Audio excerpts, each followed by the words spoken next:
Buenos días a todas las que están presentes. Muchas gracias por la invitación para compartir un poquito de todo lo que es este tema de la menopausia, que es, bueno, podríamos durar un congreso entero hablando del tema.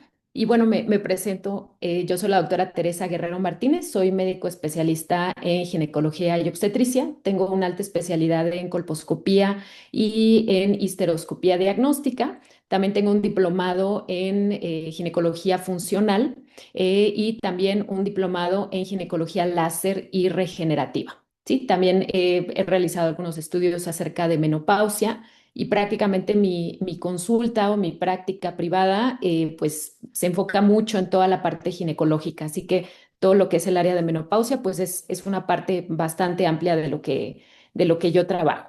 Y pues bueno, para ahora sí que eficientar el tiempo y aprovechar los minutos que tenemos para la plática, pues el tema que me dieron a mí fue la nueva era de las hormonas, reescribiendo la menopausia. Y creo que vamos a enlazar perfectamente lo que se comentaba en la ponencia anterior acerca de qué hay actualmente, cuál es la visión de las terapias hormonales, qué pasa con la terapia de reemplazo hormonal. Y pues bueno, yo creo que debemos de empezar entendiendo que la menopausia no es un evento breve, ¿no? Hasta hace algunos años, y se los digo yo en mi formación como médica, hasta hace unos años el tema de la menopausia era como, pues sí, es una etapa de la vida, por ahí le pueden dar terapia hormonal a la paciente, pero tal vez no, y casi, casi ya es el final, ¿no? Creo que hasta hace unos años se veía la menopausia como la etapa final, como lo último de la vida. Ahora sabemos pues que es todo lo contrario, ¿no? Ahorita vamos a ver algunas estadísticas, pero sabemos que esta nueva etapa va a ser como tal una parte muy importante de nuestra vida. También la otra es que cada vez, y yo lo veo en mi consulta, en mi práctica, pues las mujeres cada vez están buscando opciones para sentirse bien. ¿Por qué? Pues porque ha cambiado todo completamente, ¿no? Tengo pacientes que justamente cuando están en el top de su carrera profesional, cuando están en lo máximo de sus actividades, llega la menopausia y entonces, bueno, les da el traste porque empiezan a sentirse súper mal. Dicen, doctora, es que yo no puedo estar en una junta con el bochorno, me siento cansada, tengo neblina mental, ¿qué pasa? ¿No? Entonces, creo que es importante entender, pues, que como tal va a ser una fase bastante amplia de nuestra vida. ¿Y qué pasa con la estadística? Bueno, tengo aquí una esperanza de vida en mujeres mexicanas, aunque bien, sabemos que en Latinoamérica puede ser una estadística muy similar. Y quise hacer un análisis de los últimos 40 años, es decir, de 1986 hasta la fecha. Quiero que vean cuánto ha aumentado la esperanza de vida en nuestro país. Y esto es un avance tremendo y a la vez nos pone el reto de empezar a pensar en esta etapa de la vida, ¿no? ¿Por qué? Porque al aumentar la esperanza de vida también no queremos solo vivir más años, queremos vivirlos bien. Y vean que hacia 1986 el promedio, la esperanza de vida era de 74,7 años. Actualmente al 2023 es de 83,1 años y cada vez va a ir en aumento. ¿Vamos a llegar a los 100 años? Seguramente que sí. Yo estoy segura que vamos a llegar a los 100 años, pero entonces imagínense que las mujeres vamos a pasar la mitad de nuestra vida en la etapa de posmenopausia. Entonces, de ahí que tenemos que empezar a voltear a ver esta etapa y empezar a ver qué opciones tenemos de tratamiento. ¿Cuáles son los principales síntomas que vamos a ver en la menopausia? Yo creo que esto durante estos días lo van a repetir mucho, pero quise que vieran estadísticamente qué porcentaje de mujeres lo tienen. Ya lo decían ahorita en la ponencia anterior. A veces está culturalmente normalizado el no sentir nada. Es frecuente, hablaban ahorita de los estudios de laboratorio. De pronto me llegan pacientes donde yo veo unos estudios de laboratorio ya completamente depletadas de función hormonal, es decir, ya no traen estrógeno, ya no traen progesterona, no traen testosterona y la paciente se siente bien, ¿no? O sea, no, doctora, yo me siento súper bien, le echo muchas ganas, todos los días me levanto por la mañana. Creo que muchas veces o por muchos años nos educaron a resistir, a aguantar, a decir, no, pues es parte de la vida y me lo tengo que aguantar, pues ni modo, así es. Pero la realidad en la estadística es que el 70% de las mujeres en perimenopausia o ya en posmenopausia van a tener mínimo la mitad de estos síntomas que les puse aquí. Y estadísticamente, los que vemos más frecuentemente va a ser el bochorno, problemas de sueño, cambios en el estado de ánimo, neblina mental, fatiga y falta de energía. Y yo aquí en estos cinco les puedo decir que no lo tiene el 70%, lo tiene el 99% de las pacientes en menor o mayor grado. Alguno de esos cinco primeros síntomas es de lo más frecuente que vamos a ver en la consulta. Obviamente va a haber cambios en la composición corporal, lo notan mucho las pacientes porque empiezan a notar que siguen haciendo la misma cantidad de actividad física y ya no responden igual al ejercicio o están ganando grasita abdominal, etcétera. Algo muy importante y que creo que es tema para otra plática son todos los síntomas a nivel vaginal, ¿sí? El famoso síndrome genitourinario de la menopausia que empieza a afectar no solamente su calidad de vida, su vida sexual, ¿sí? Empiezan a tener infecciones de repetición, etcétera. Cambios justamente, disminución de la libido, dolores musculares, cambios en la piel. Entonces, todos estos 10 síntomas que les pongo aquí es prácticamente yo voy a encontrar mínimo uno o dos síntomas en cada una de las pacientes que yo vea en una consulta de menopausia. Y bueno, sabemos que lo más importante que podemos tener durante esta etapa, si es que presentamos síntomas, es la terapia de reemplazo hormonal. Les hice una pequeña línea de tiempo porque de pronto sentimos que la terapia de reemplazo hormonal es como una cosa novedosa, como que una cosa que recién apareció hace algunos años. La realidad es que no. La realidad es que desde los años 40 empezaron a utilizarse las terapias hormonales. Empezaron a utilizarse los estrógenos derivados de orina de mujeres embarazadas. Fue donde se empezó a obtener, ¿sí? Por ahí se empezaron a obtener estrógenos de origen equino que eso nos ayudaba a poder tener una terapia hormonal pues muy sencilla, muy básica en esa etapa. Hacia los años 60, ¿sí? Es cuando viene esta época dorada de la terapia de reemplazo hormonal y las mujeres que comenzaron con su etapa de menopausia, tal vez antes del año 2002, lo podrán saber, ¿sí? Durante estas 4 décadas prácticamente las mujeres recibían terapia de reemplazo hormonal. Se volvió muy popular, ¿sí? Hubo una mejoría tremenda de los síntomas en las mujeres y se estima que hasta antes del año 2002, más de 100 millones de mujeres en el mundo recibían terapia de reemplazo hormonal. Vean la cantidad que tenemos ahí. Después, bueno, llega el año 2002. En el año 2002 se publica un estudio, el tristemente célebre estudio WHI, que fue la iniciativa de salud de la mujer, ¿sí? Este estudio, ahorita les voy a hablar un poquito más de él, vino a trastornar completamente la visión que se tenía de la terapia de reemplazo hormonal, no solo hacia el gremio médico, sino hacia las pacientes. Después de este estudio, ¿sí? A partir del año 2002 una caída de hasta un 80% del uso de la terapia de reemplazo hormonal.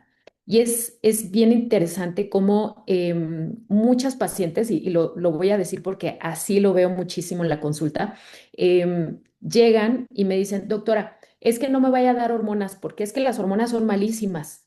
Y normalmente les pregunto, bueno, ¿por qué son malas? No, es que yo he escuchado que son malas. ¿Dónde escuchaste que eran malas? No, no, pues es que dicen, ¿no? Y lo más increíble para mí es que de pronto me llegan jovencitas, o sea, chicas en sus veintes, ¿no? Que me dicen, no, no, doctora, a mí no me vayas a dar hormonas porque a mí las hormonas me van fatal. Les digo, bueno, ¿qué te han dado de tratamiento hormonal? No, no, nunca he utilizado hormonas, pero dicen que son muy malas, ¿no?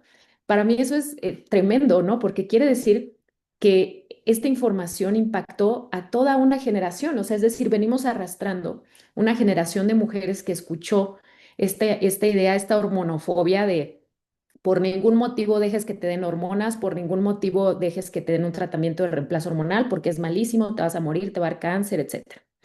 Afortunadamente, 20 años después, ¿no? La FDA empezó a revisar este estudio WHI y decir, bueno, ok, vamos a quitar ese warning, esa advertencia que existía anteriormente en los paquetes de terapia de reemplazo hormonal, en los cuales se explicaba que si estaban en esta terapia podían tener un riesgo incrementado de cáncer de mama.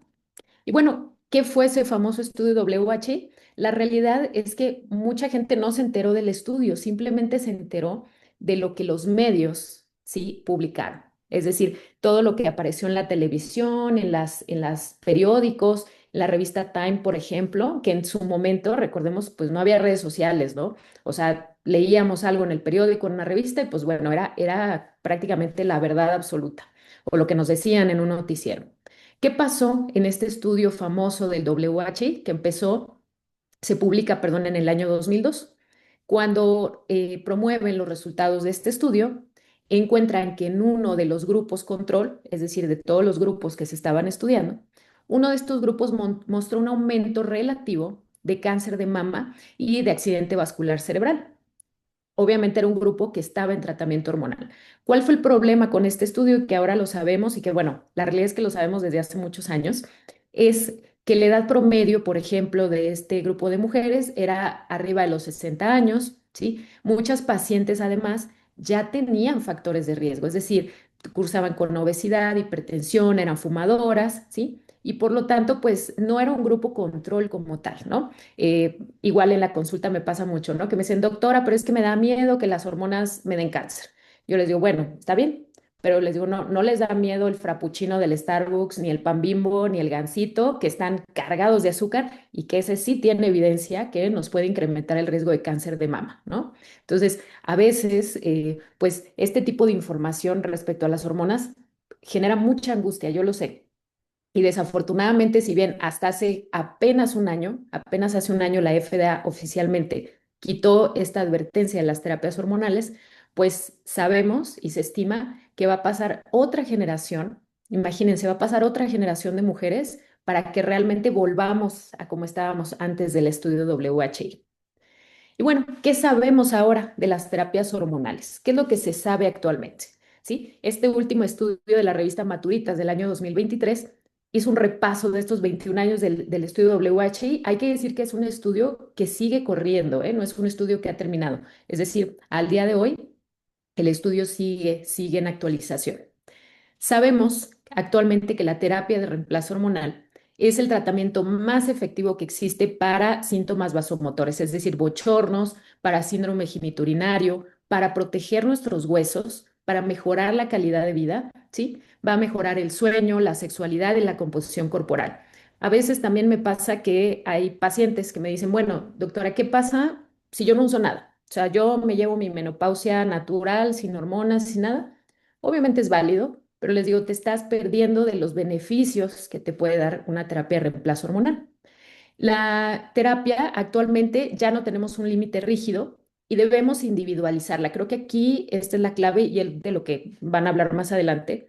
La clave está en individualizar. Yo que practico medicina funcional, pues la cúspide de la medicina funcional es individualizar. Es decir, si yo caigo en la práctica de darle lo mismo a todas, la misma dosis todo el tiempo, ok, estoy estandarizando, pero por lo mismo no voy a obtener los resultados que yo quiero, ¿no? Debo individualizar el tratamiento. ¿Qué dicen los criterios internacionales acerca de la terapia de reemplazo hormonal? Pues bueno, como ustedes saben, nosotros en medicina practicamos medicina basada en evidencia, es decir, medicina basada en estudios de muchos años, en metaanálisis, que nos dicen cuáles son los parámetros que podemos utilizar. Entonces, si se fijan, todas estas autoridades que les pongo aquí en esta tablita, pues son, digamos, las más reconocidas a nivel mundial, como la Sociedad Norteamericana de Menopausia, el Colegio Americano de Ginecología y Obstetricia, ¿sí? La Sociedad Internacional de Menopausia, la Sociedad Endocrina y la FDA. Tal vez creo que la que más reconocemos, pues es la FDA, ¿no? Porque es la que más escuchamos de pronto.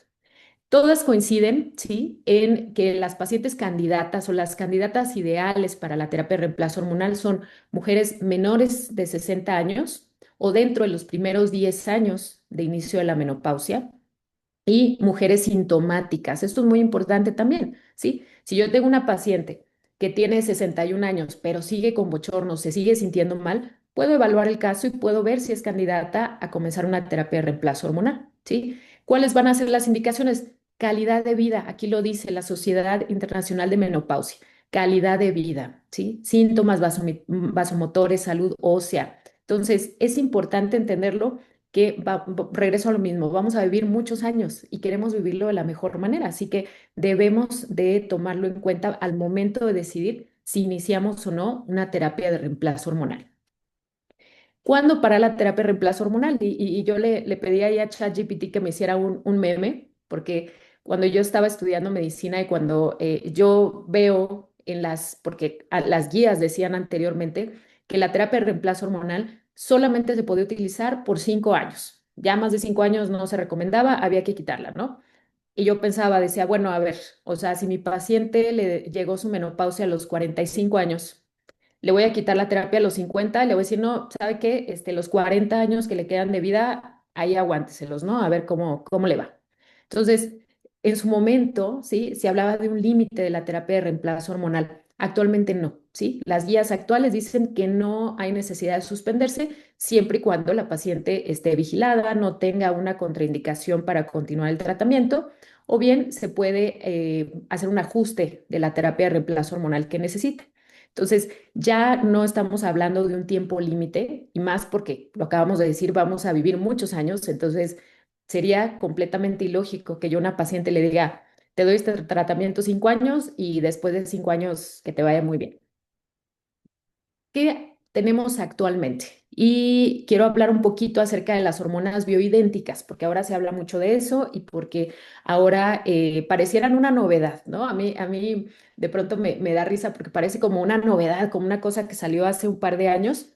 Las primeras hormonas, sí, que se sintetizaron fueron bioidénticas, es decir, los primeros compuestos hormonales que existieron eran hormonas bioidénticas. ¿Qué es una hormona bioidéntica? Y esto es muy importante de comprender.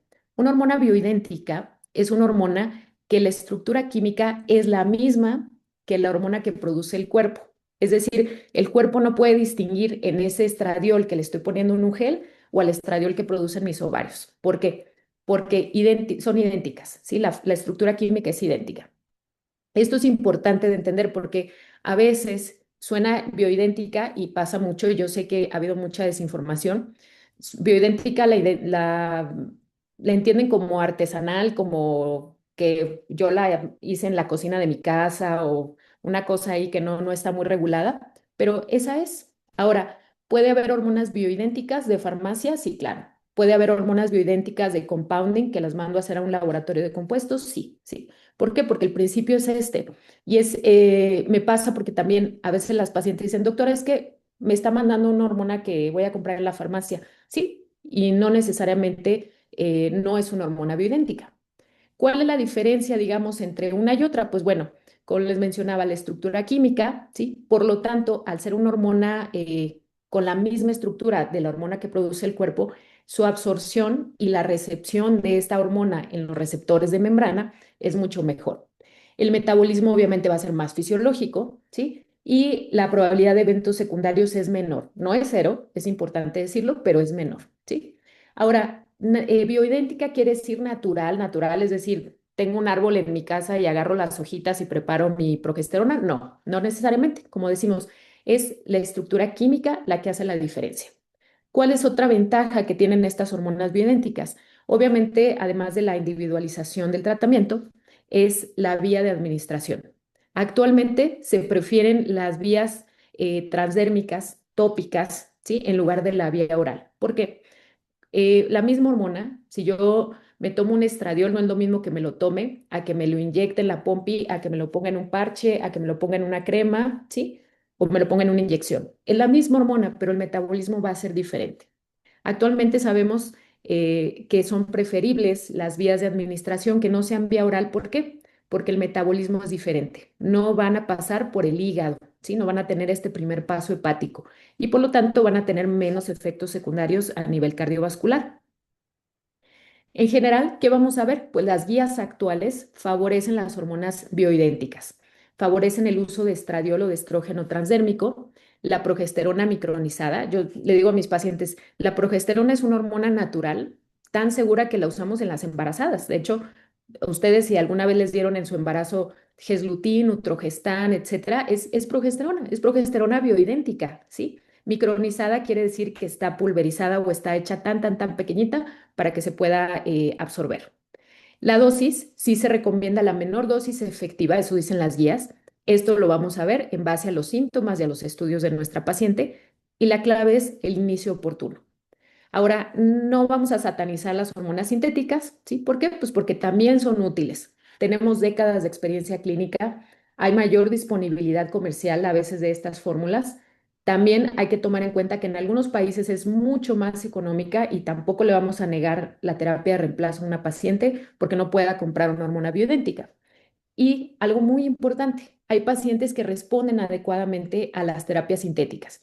En mi caso, si viene a la consulta una paciente y tiene 10 años usando una terapia de reemplazo hormonal con una hormona sintética y le está funcionando, la paciente está bien, no tiene síntomas, por supuesto que no la voy a modificar, ¿no? Así se va a quedar.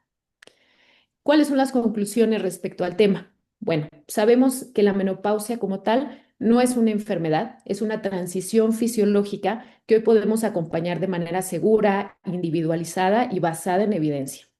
El medio de la terapia hormonal, pues desafortunadamente nos vamos a tardar, yo creo que otros 20 años para poderlo quitar. Me encantan este tipo de espacios en donde hay mujeres que están informadas, que están abiertas a escuchar acerca de estos tratamientos y que definitivamente tendrán que tener esta conversación con su médico tratante para ver cuáles son las opciones que pueden tener. Las hormonas bioidénticas pues van a representar un enfoque más fisiológico y estoy segura que en los siguientes años pues se van a volver el estándar de tratamiento. Y finalmente, la medicina actual ya no trabaja con reglas rígidas. Esto también es importante. Hablamos mucho de individualización. Creo que es uno de los mayores aportes que tenemos actualmente. Entonces, pues yo creo que es mucho de lo que se puede hablar. Yo sé que era muy poquito tiempo, son poquitos minutos, pero pues bueno, quería abarcar lo más posible respecto a esto. Y finalmente, pues bueno, les dejo por ahí mi información. Si gustan, yo me encuentro en la Ciudad de México. Estoy en la colonia Narvarte. Ahí les dejo mis redes sociales. Estoy en Instagram como doctora Tere Guío y ahí les dejo también mi número telefónico para WhatsApp y mi correo electrónico también por si requieren más información. Muchísimas gracias por su atención.